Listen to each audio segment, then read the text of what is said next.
This next video is about how to apply something you do with sticks to your empty hand. Filipino boxing, all the empty hand movements are taken from stick fighting. Modern day boxing is taken from Filipino boxing, and Filipino boxing is taken from knife and stick fighting. So, you know, all these movements, these tight movements, are actually things you would do if I had a knife in my hand. Just a quick stab or cut. They just got applied differently when people started doing them with empty hand.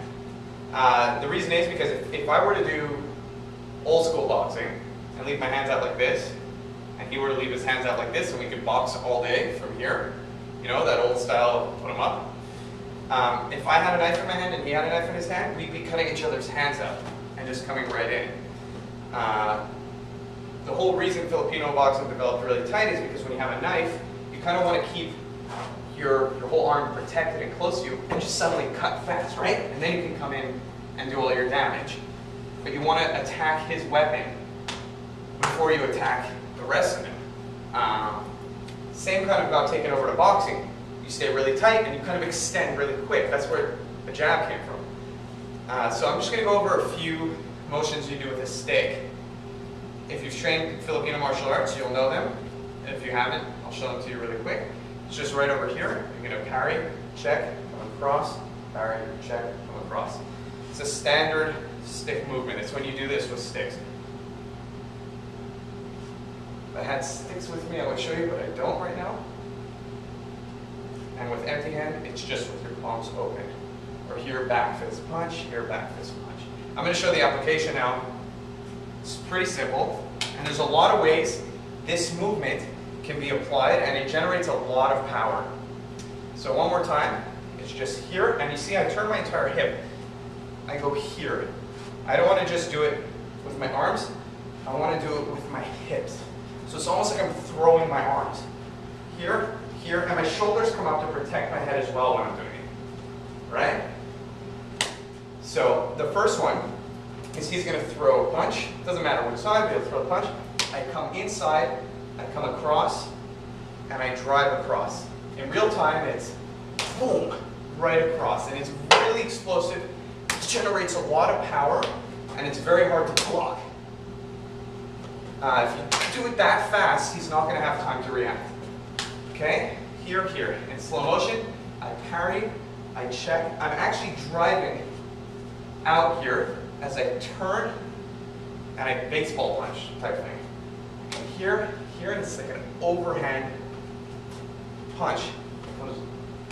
All my body comes right through. I'll show it from the other side. So here, throws it right over here, boom, boom. One more time from here. I step. Also, what's very important is whenever he throws a punch, I don't want to stay here and fight from here, right? Throw the punch. If I'm constantly staying here or moving back, the whole fight is in an equal distance. We're both able to knock each other out from here. If he throws a punch and the second he throws it, I step diagonally into him. In either direction, I'll explain which one's safer shortly, but if I step to here or to here from the other side, to here or to here, I'm controlling the distance and I'm getting close to him. It makes it really hard for him to throw a second punch. He can't hit me from here. I'm facing him and he's not facing me now. That gives me a split second to do whatever I want to him. And that split second in a fight makes a difference. Now, inside is always more dangerous.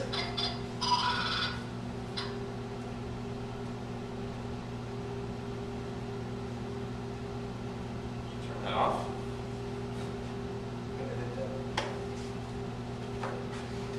Inside is always more dangerous because if I step inside, I'm always in danger of this hand, but I'm still stepping way out of the way, and it's a triangular movement. I go here, and then I turn. Same for here, I go here, and then I turn. Okay? So we'll go back to the movement, which I was doing, which includes this step. So 1, 2, 3, 4. Real time again. Boom, right here.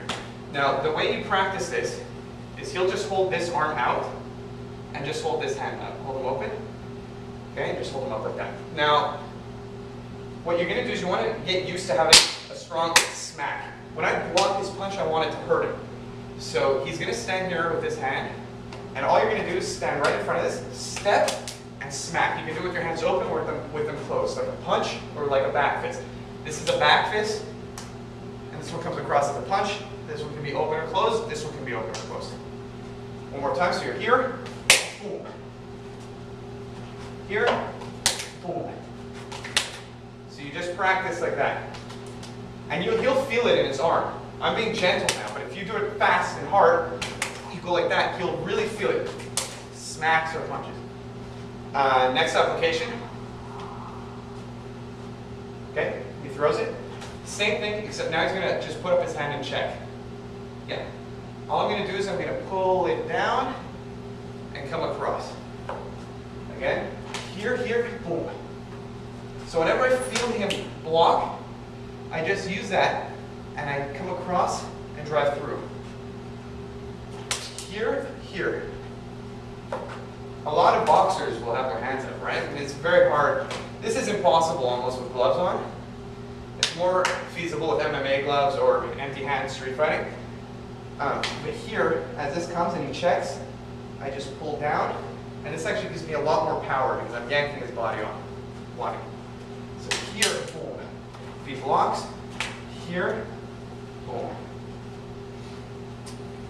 Next one, he can also throw 2 punches. I step here, this comes up, so throw that punch. No, I mean throw it as a, it comes here, this is already blocking as this comes through. So this smack is getting that hand out the way. So I'm going here, I'm just smacking it out the way. And it's strong enough to block because my shoulder's up and I come across like this. So it's here, boom, boom. If you watched a previous video, this could turn into that elbow, which turns into my takedown. I'll show outside application now. I'll do that one more time so you can see how it's done. Here, he throws that punch. I just open up. I don't want to open up here, I want to open up right here. This can come in with an elbow, or I can follow through with that punch. For outside application, same thing except I step in this direction.